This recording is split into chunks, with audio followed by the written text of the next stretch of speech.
અંકલેશ્વરમાં Nobel market ભંગારના ગોડાઉનમાં લાગેલા આગમાં પોલીસની સંચાલકો સામે કાર્યવાહી શરૂ કરી છે. ભંગારના ગોડાઉન સંચાલક સામે પ્રાથમિક અરજી સ્વરૂપે ફરિયાદ નોંધીને ગોડાઉન સંચાલકોને શોધી તેમની સામે કાર્યવાહી કરશે.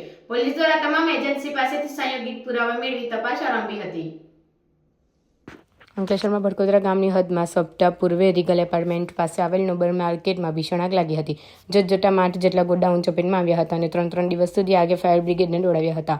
આગના પગલે હવા પ્રદૂષણની ફરિયાદ ઉઠી હતી, તો પંચાયતની તપાસમાં ખાનગી જમીનમાં રહેણાંક હેતુ માટે ફાળવેલ જગ્યામાં કોમર્શિયલ બાંધકામ કરી ભંડારના ગોડાઉન ધમધમતા હતા, જે હેતુફેરનો ભંગ સામે આવ્યો હતો. તો સંબંધિત વિભાગની NOC કે ફાયર NOC પણ ના હોવાનું સામે આવ્યું છે. આ વચ્ચે પોલીસ દ્વારા પ્રાથમિક અરજી સ્વરૂપે ગુનો નોંધી તપાસ શરૂ કરી હતી. આ વચ્ચે છેલ્લા 2 દિવસથી હાઈવેને અડી સરકારી જમીન અને NHIની રોડ માર્જિનની જગ્યામાં રહેલા ભંગાર માર્કેટના દબાણો પણ સફાયો કરાઈ રહ્યો હતો, જેમાં હવે પોલીસ દ્વારા ગુનો નોંધવાની તજવીજ શરૂ કરી છે.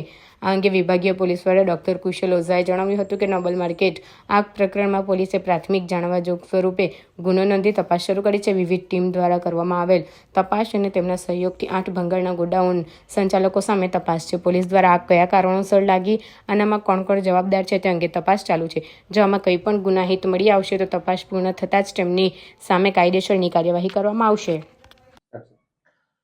તાજેતરમાં અંકલેશ્વર GIDC વિસ્તારના ભડકોદરામાં આવેલ ભંગારની માર્કેટ નોબલ માર્કેટ જે છે તેમાં હોળીના દિવસે ભીષણ આગ લાગી હતી. આ અનુસંધાને પોલીસે ત્વરિત તે જગ્યાએ પહોંચી અને આગને કાબૂ કરવાની પ્રયત્નો હાથ ધરેલ. આ બાબતે ફાયર બ્રિગેડ તથા અન્ય એજન્સીઓ પણ એમાં મદદમાં આવેલ અને એની ઉપર આગનો કાબૂ મેળવવામાં આવેલ.